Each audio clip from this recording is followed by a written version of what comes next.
जय श्री हरि विष्णु भक्तों, कार्तिक मास का नाम लेते ही मन में एक दिव्य शांति उतर आती है। वर्ष के 12 महीनों में कार्तिक माह को सबसे पवित्र और पुण्यकारी माना गया है।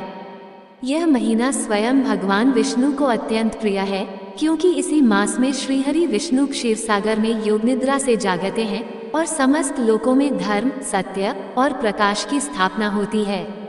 कहते हैं कि इस महीने में जो भी व्यक्ति स्नान, दीपदान, व्रत और पूजन करता है, उसे अनंत जन्मों का पुण्य प्राप्त होता है। कार्तिक मास में किया गया हर शुभ कार्य, चाहे तुलसी पूजन हो, दीपदान हो या ब्रह्ममुहूर्त स्नान, स्वयं भगवान विष्णु के चरणों में पहुंचता है और भक्त के जीवन से अंधकार मिटा देता है। इसी कार्तिक मास से जुड़ी है एक अत्यंत अद्भुत और पावन कथा, जो न केवल धर्म और भक्ति का संदेश देती है, बल्कि पाप, मोह और मृत्यु पर विजय की प्रेरणा भी प्रदान करती है। कथा का आरंभ त्रेतायुग में होता है। अयोध्या नगरी में एक ब्राह्मण दंपति रहता था, धर्मिष्ठ, सत्यनिष्ठ और भगवान विष्णु के परम उपासक। पति का नाम था हरिदत्त और पत्नी का नाम तुलसी। दोनों ही प्रतिदिन प्रभु के नाम का स्मरण करते, तुलसी दल से विष्णु पूजन करते और कार्तिक मास के पूरे महीने व्रत व दीपदान करते। एक वर्ष जब कार्तिक मास आया, तब हरिदत्त ने ये संकल्प लिया कि वह पूरे महीने ब्रह्म मुहूर्त में स्नान कर भगवान विष्णु और देवी लक्ष्मी की आराधना करेगा। वह प्रतिदिन प्रातःकाल उठकर सरयू नदी में स्नान करता, फिर तुलसी के पौधे के सामने दीप प्रज्वलित कर ओम नमो नारायणाय का जप करता। उसी समय नगर में एक पापी वैश्य भी रहता था, जो चोरी, छल और दुराचार में लिप्त था। उसका नाम था धनपाल। एक दिन वो हरिदत्त के घर आया और देखा कि वहाँ सैकड़ों दीपक जल रहे हैं। भगवान विष्णु ने देखा, प्रतिमा सजी है और तुलसी दल से सुगंध फैल रही है। धनपाल को ईर्ष्या हुई और उसने सोचा, कितना धनवान है ये ब्राह्मण, ये सब दीप और पूजन के पीछे व्यर्थ जा रहा है। काश मैं इस धन को पा सकूं। इसी लोभवश उसने एक रात हरिदत्त के घर में चोरी की योजना बनाई। आधी रात को जब सब सो रहे थे, वह ब्राह्मण के घर में घुसा, किंतु जैसे ही उसने दीपक बुझाने के लिए हाथ बढ़ाया, उसी क्षण उसकी आंखों के आगे अंधेरा छा गया। वो गिर पड़ा और बेहोश हो गया। प्रातःकाल जब हरिदत्त उठा तो उसने देखा कि उसके द्वार पर वही वैश्य पड़ा है, जिसकी सांस चल रही थी, पर वह बोल नहीं पा रहा था। ब्राह्मण ने जल छिड़का और कहा, हे प्रभु विष्णु, ये व्यक्ति मेरे द्वार पर अचेत पड़ा है, इसका कल्याण करें। तत्क्षण एक आकाशवाणी हुई, हे हरिदत्त, ये वैश्य तेरे दीप को बुझाने आया था, किंतु कार्तिक मास में जो भी मेरे दीप के पास बुरा कर्म करता है, वह तत्काल अपने पापों का फल भोगता है। परंतु तेरी प्रार्थना से इसे क्षमा प्रदान की जाती है। इसे ज्ञान दो और अपने संग पुण्य मार्ग पर चलाओ। ये सुनकर हरिदत्त ने उस वैश्य को स्नान करवाया, भोजन दिया और धर्म का उपदेश दिया। वह वैश्य हरिदत्त का शिष्य बन गया और उसके साथ कार्तिक मास के व्रत करने लगा। कुछ ही दिनों में वह धनपाल एक सच्चा भक्त बन गया। उसने संकल्प लिया कि जीवन भर वह कार्तिक मास में दीपदान करेगा और दीन दुखियों की सेवा करेगा।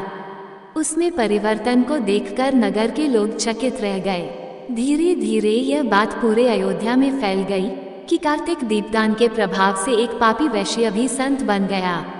तब भगवान विष्णु स्वयं हरिदत्त के स्वप्न में प्रकट हुए और बोले, हे प्रिय भक्त, तेरे कार्तिक व्रत और दीपदान से न केवल तेरा कल्याण हुआ, बल्कि एक पतित आत्मा का उद्धार भी हुआ। इसलिए जो भी कार्तिक मास में एक दीप भी जलाएगा, मैं स्वयं उसके घर लक्ष्मी के साथ निवास करूंगा। यही कारण है कि कार्तिक मास को दीप मास कहा गया है और इस महीने हर दिन दीप जलाने का विशेष महत्व है। इसी समय गंगा, यमुना, सरस्वती और सभी तीर्थ कार्तिक स्नान के लिए पवित्र बन जाते हैं। इस महीने की प्रत्येक एकादशी, अमावस्या और पूर्णिमा पर स्नान, दान और व्रत से अनंत पुण्य मिलता है। शास्त्रों में कहा गया है, कार्तिके स्नान में कस्य कोटि जन्म कृत फलम, अर्थात कार्तिक में एक दिन का स्नान भी करोड़ों जन्मों के पापों को धो देता है। एक और कथा में वर्णन आता है कि स्वयं देवी लक्ष्मी ने विष्णु जी से कहा, प्रभु आप शयन से कब जागेंगे? तब विष्णु बोले, हे प्रिय, जब कार्तिक मास का आगमन होगा और भक्तगण दीपदान करेंगे, तब मैं जागृत होऊंगा और उनके जीवन से दरिद्रता, रोग और दुर्भाग्य को दूर कर दूंगा। इस प्रकार कार्तिक मास केवल एक धार्मिक अवसर नहीं, बल्कि यह भक्ति का ऐसा धार्मिक जीवात्मा को परमात्मा से जोड़ देता है।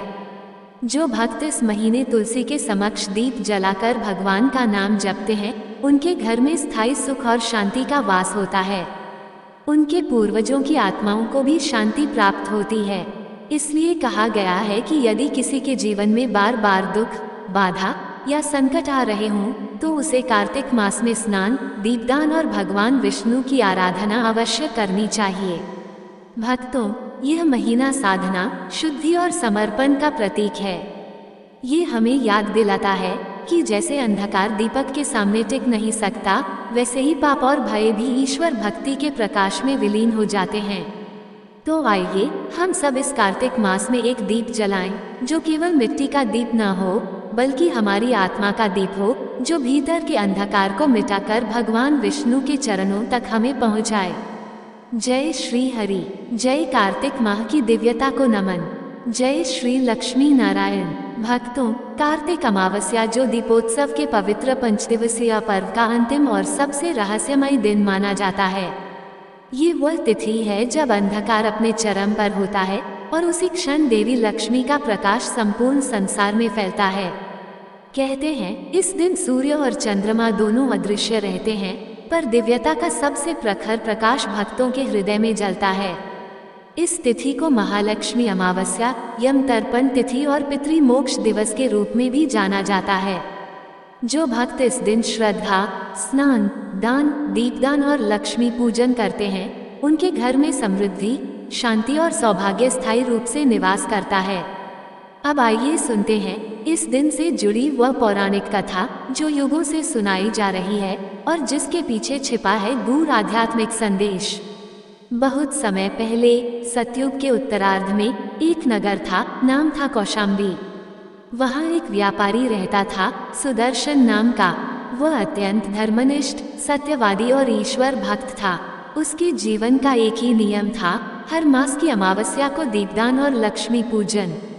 वह अपने धन का बड़ा भाग दान कर देता, किंतु हर बार कार्तिक मास की अमावस्या को वह अपने घर को दीपों से सजाता, गंगा जल से स्नान करता और रात्रि भर लक्ष्मी जी की आराधना करता। उसकी यह श्रद्धा देखकर स्वयं देवी लक्ष्मी प्रसन्न हो उठी। एक रात जब वह मंत्रोच्चार के साथ लक्ष्मी पूजन कर रहा था, तब उसके घर में एक अद्भुत प्रकाश फैल गया। वह प्रकाश इतना कोमल, इतना उज्ज्वल था कि उसकी चमक ने रात्रि के अंधकार को भी मिटा दिया। तभी देवी लक्ष्मी प्रकट हुई, श्वेत कमल पर आसीन, स्वर्णाभा से दैदीप्यमान, और उनके मुख पर करुणा का अनुपम तेज झिलमिला रहा था। सुदर्शन तुरंत भूमि पर दंडवत होकर बोला, माँ, मैं तो एक तुच्छ व्यापारी हूँ, मेरे दीपदान से आप स्वयं पधारी, यह मेरे जीवन का परम सौभाग्य है। लक्ष्मी जी मुस्कुराई और बोली, वत्स, तुमने जो दीप जलाए वे केवल मिट्टी के दीप नहीं थे, वे तुम्हारे हृदय के प्रकाश थे। जब कोई भक्त अमावस्या की रात्रि में श्रद्धा से दीप जलाता है, तो वह न केवल अपने घर का अंधकार मिटाता है, बल्कि अपने भाग्य का अंधकार भी समाप्त कर देता है। देवी ने सुदर्शन को आशीर्वाद दिया, तुम्हारा कुल सदा समृद्ध रहेगा, तुम्हारे घर में धन, अन्न और सौभाग्य कभी कम नहीं होगा। और जो भी भक्त कार्तिक अमावस्या की रात्रि में दीपदान करेगा, उसके घर में मैं स्वयं निवास करूंगी। कहते हैं तभी से कार्तिक अमावस्या की रात को दीपदान का विधान चला। जब इस कथा का प्रसार हुआ, तब देवता, मनुष्य, असुर सभी इस रात्रि को पूज्य मानने लगे। इसी दिन भगवान श्री विष्णु ने क्षीरसागर में लक्ष्मी जी के साथ विवाह किया और यही दिन देव लक्ष्मी विवाह दिवस के रूप में भी प्रसिद्ध हुआ। पौराणिक ग्रंथ पद्म पुराण में उल्लेख है कि कार्तिक अमावस्या को जो मनुष्य प्रातः ब्रह्म मुहूर्त में स्नान कर पितरों का तर्पण करता है, उसके पितर तृप्त होकर आशीर्वाद देते हैं, वत्स, तू धनवान हो, दीर्घायु हो और तेरा कुल समृद्धि से परिपूर्ण रहे। इसी दिन श्री कृष्ण ने नरकासुर का वध किया था और उसी विजय के प्रतीक स्वरूप दीपोत्सव का प्रारंभ हुआ। इसलिए इसे छोटी दिवाली के अगले दिन आने वाली महादीपावली की रात्रि भी कहा जाता है। एक अन्य कथा के अनुसार त्रेता युग में अयोध्या में जब भगवान श्री राम 14 वर्ष के वनवास और रावण वध के पश्चात लौटे, तब अयोध्या वासियों ने दीप जलाकर उनका स्वागत किया। कहते हैं वह रात्रि भी कार्तिक अमावस्या की ही थी। तब से ये दिन अंधकार पर प्रकाश की विजय के प्रतीक रूप में पूजनीय बन गया। उस समय आकाश से पुष्पवृष्टि हुई, गंधर्वों ने गान किया और धरती के हर द्वार पर दीपमालाएं झिलमिलाईं। उस दिन से आज तक हर घर में दीप जलाने की परंपरा चली आ रही है। कार्तिक अमावस्या के दिन केवल भौतिक दीप नहीं जलाए जाते, बल्कि हमारे भीतर के तम को मिटाने वाला आध्यात्मिक दीप भी प्रज्वलित होता है। इस दिन किया गया एक दीपदान पापों का नाश करता है, पूर्वजों की मुक्ति का मार्ग बनाता है और देवी लक्ष्मी को आकर्षित करता है। धर्मशास्त्रों में कहा गया है, अमावस्या तु कार्तिका सर्वपाप विनाशिनी दीपदान यथा दत्वा लक्ष्म्याः प्रीति लभेत नरः। अर्थात कार्तिक की अमावस्या समस्त पापों को नष्ट करने वाली है। इस दिन जो दीपदान करता है वह देवी लक्ष्मी की कृपा का अधिकारी बनता है। इस रात्रि में एक विशेष रहस्य भी छिपा है। कहा जाता है कि जब सूर्य और चंद्र दोनों एक साथ अस्त हो जाते हैं, तब पृथ्वी पर शून्यकाल आता है और उस शून्यकाल में किया गया साधना, जप, ध्यान और दान अनंत गुना फल देता है। इसी कारण इस दिन लक्ष्मी पूजन के साथ साथ श्री कुबेर पूजन और तेल दीपदान का भी विधान बताया गया है। जो व्यक्ति इस रात्रि में पूर्व दिशा की ओर मुख करके दीप जलाता है, उसके घर में धन वृद्धि होती है। जो दक्षिण दिशा की ओर दीप जलाता है, उसके पितर प्रसन्न होते हैं। जो उत्तर दिशा की ओर दीप रखता है, उसके घर में ज्ञान और बुद्धि का प्रकाश बढ़ता है।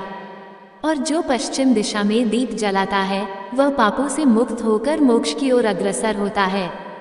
कार्तिक अमावस्या के दिन यमराज की पूजा और दीपदान यमदीप का विशेष महत्व है। इस दिन घर के बाहर, द्वार पर, तुलसी के नीचे और जल स्रोत के पास दीप रखे जाते हैं। ऐसा करने से यमराज के दूत उस घर में प्रवेश नहीं करते और परिवार दीर्घायु रहता है। इसी कारण इसे यमदीपदान अमावस्या भी कहा गया है।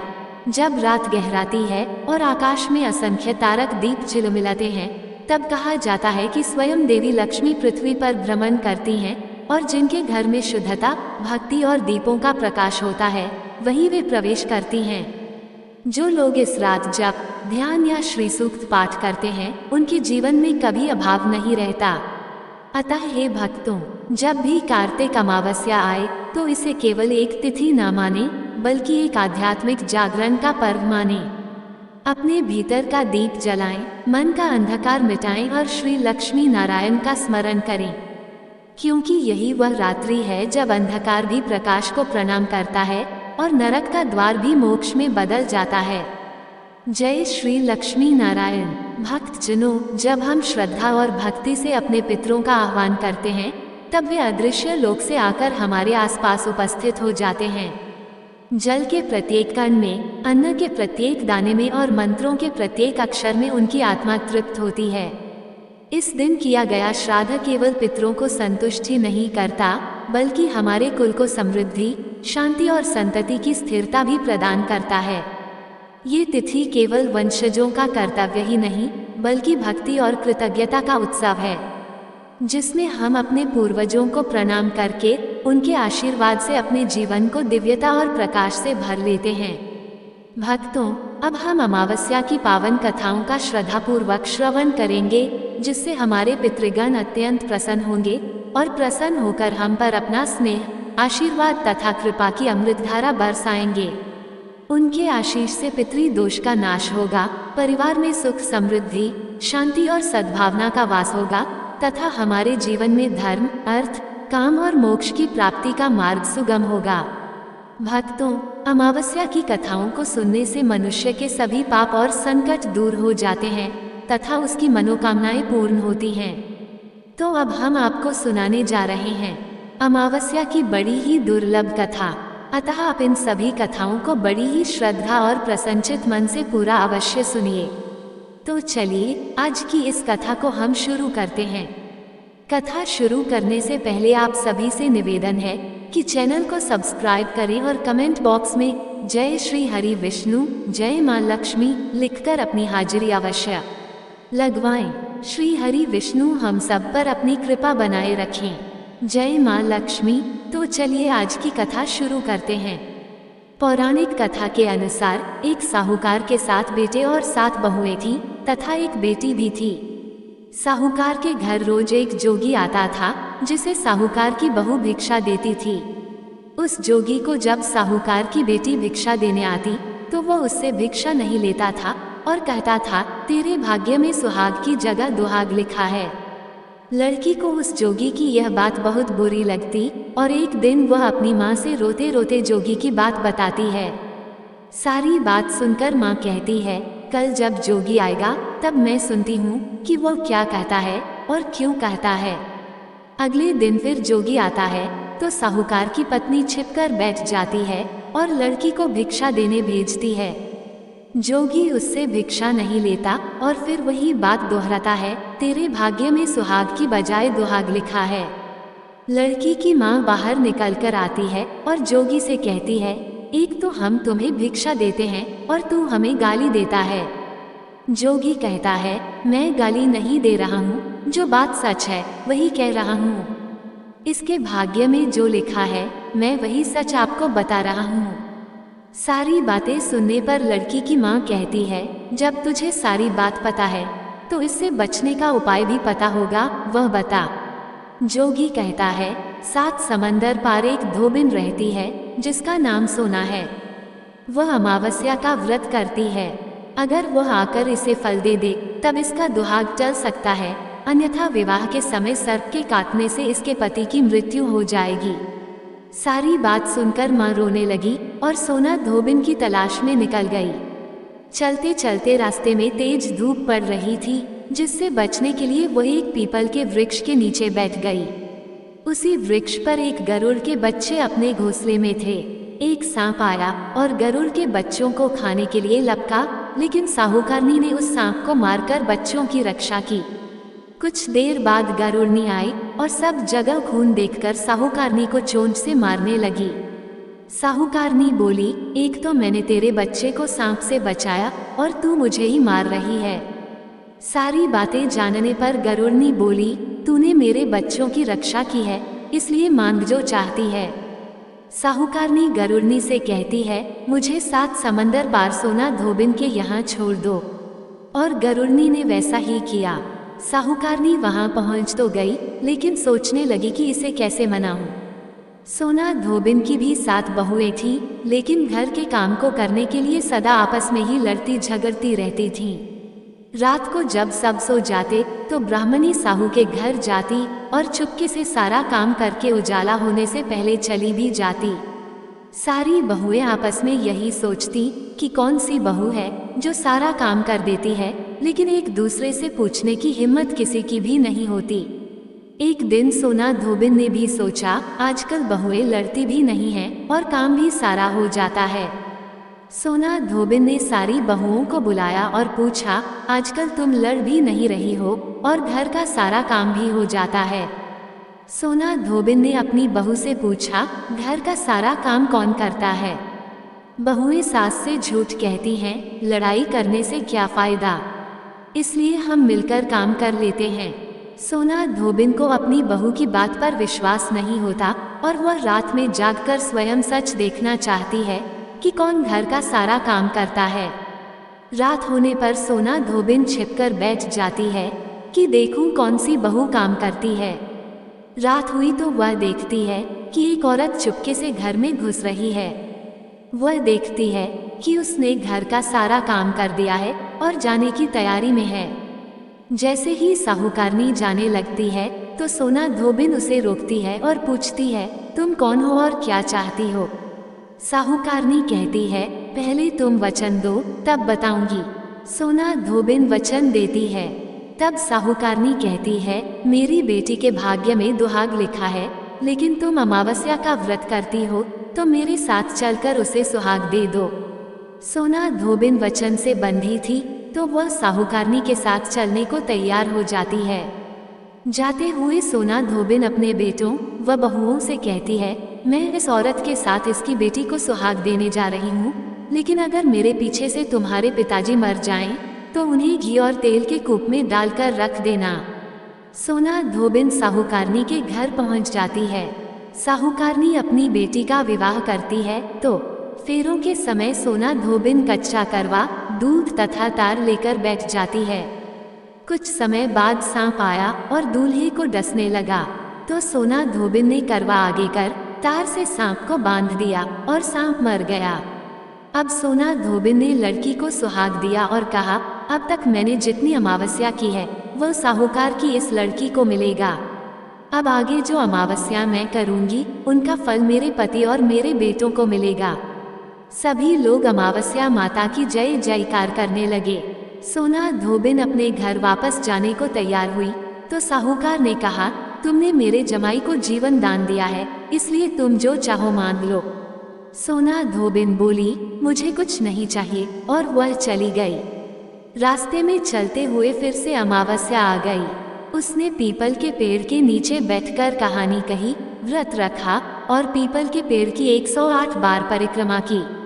पीपल के पेड़ की पूजा के बाद वह घर जाती है तो देखती है कि उसका पति मरा पड़ा है। अब रास्ते में जो अमावस्या उसने की थी उसका फल अपने पति को दे दिया, जिसके प्रभाव से वह जीवित हो गया। सब कहने लगे, तूने ऐसा क्या किया जो तेरा पति जिंदा हो गया? वह कहती है, मैंने तो ऐसा कुछ नहीं किया है, बस रास्ते में अमावस्या तिथि आ गई थी जिसका मैंने व्रत किया, कहानी कही और पीपल के वृक्ष की 108 बार परिक्रमा की। अब सारी नगरी में ढंढोरा पिटवा दिया गया कि हर कोई अमावस्या का व्रत करेगा, पूजा करेगा, कहानी कहेगा और पीपल के वृक्ष की 108 बार परिक्रमा करेगा। हे अमावस्या माता, जैसा आपने साहूकार की बेटी का सुहाग दिया वैसे ही सबको देना। पितरों को प्रसन्न करने के लिए अवश्य सुने ये कथा। भगवान श्री कृष्ण से एक बार पक्षीराज गरुड़ ने पूछा, हे प्रभु, पृथ्वी पर लोग अपने मृत पितरों का श्राद्ध करते हैं, उनकी रुचि का भोजन ब्राह्मणों आदि को कराते हैं, पर क्या परलोक से पृथ्वी पर आकर श्राद्ध में भोजन करते पितरों को किसी ने देखा भी है? भगवान श्री कृष्ण ने कहा, हे गरुड़, तुम्हारी शंका का निवारण करने के लिए मैं देवी सीता के साथ हुई घटना सुनाता हूँ। सीता जी ने पुष्कर तीर्थ में अपने ससुर आदि 3 पितरों को श्राद्ध में निमंत्रित ब्राह्मणों के शरीर में देखा था। वो कथा सुनो। भगवान श्री कृष्ण कहते हैं, हे गरुड़, ये तो तुम्हें ज्ञात ही है कि श्री राम अपने पिता दशरथ की आज्ञा के बाद वन गमन कर गए थे, साथ में देवी सीता भी थी। बाद में श्री राम को ये पता लग चुका था कि उनके पिता उनके वियोग में शरीर त्याग चुके हैं। जंगल जंगल घूमते सीताजी के साथ श्री राम ने पुष्कर तीर्थ की भी यात्रा की। अब ये श्राद्ध का अवसर था, ऐसे में पिता का श्राद्ध पुष्कर में हो, इससे श्रेष्ठ क्या हो सकता था। तीर्थ में पहुंचकर उन्होंने तैयारियां आरंभ की। श्री राम ने स्वयं ही विभिन्न शाक, फल एवं अन्य उचित खाद्य सामग्री एकत्र किए। जानकी जी ने भोजन तैयार किया। उन्होंने एक पके हुए फल को सिद्ध करके श्री राम जी के सामने उपस्थित किया। श्री राम ने ऋषियों और ब्राह्मणों को सम्मान सहित आमंत्रित किया। श्राद्ध कर्म में दीक्षित श्री राम की आज्ञा से स्वयं दीक्षित होकर सीता जी ने उस धर्म का सम्यक और उचित पालन किया तथा सारी तैयारियां संपन्न हो गई। अब श्राद्ध में आने वाले ऋषियों और ब्राह्मणों की प्रतीक्षा थी। उस समय सूर्य आकाश मंडल के मध्य पहुंच गए और कुतुब मुहूर्त यानी दिन का 8वां मुहूर्त अथवा दोपहर हो गई। श्री राम ने जिन ऋषियों को निमंत्रित किया था वे सभी आ गए थे। श्री राम ने सभी ऋषियों और ब्राह्मणों का स्वागत और आदर सत्कार किया तथा भोजन करने के लिए आग्रह किया। ऋषियों और ब्राह्मणों को भोजन हेतु आसन ग्रहण करने के बाद जानकी अन्न परोसने के लिए वहां आई। उन्होंने कुछ भोजन बड़े ही भक्ति भाव से ऋषियों के समक्ष पत्तों के बनी थाली पर परोसा। वे ब्राह्मणों के बीच भी गई, पर अचानक ही जानकी भोजन करते ब्राह्मणों और ऋषियों के बीच से निकली और तुरंत वहां से दूर चली गई। सीताजी लताओं के मध्य छिपकर जा बैठी। ये क्रियाकलाप श्री राम देख रहे थे। सीता के इस कृत्य से श्री राम कुछ चकित हो गए। फिर उन्होंने विचार किया, कि ब्राह्मणों को बिना भोजन कराए शायद सीता लज्जा के कारण कहीं चली गई होंगी। सीता जी एकांत में जा बैठी हैं। फिर श्री राम जी ने सोचा, अचानक इस कार्य का क्या कारण हो सकता है। अभी यह जानने का समय नहीं है। जानकी से इस बात को जानने से पहले मैं इन ब्राह्मणों को भोजन करा लूं, फिर उनसे बात कर कारण समझूंगा। ऐसा विचार कर श्री राम ने स्वयं उन ब्राह्मणों को भोजन कराया।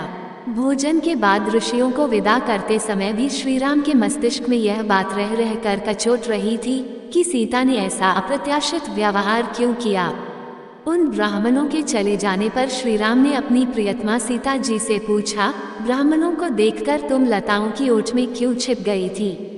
उचित नहीं जान पड़ा, इससे ऋषियों के भोजन में व्यवधान हो सकता था, वे कुपित भी हो सकते थे।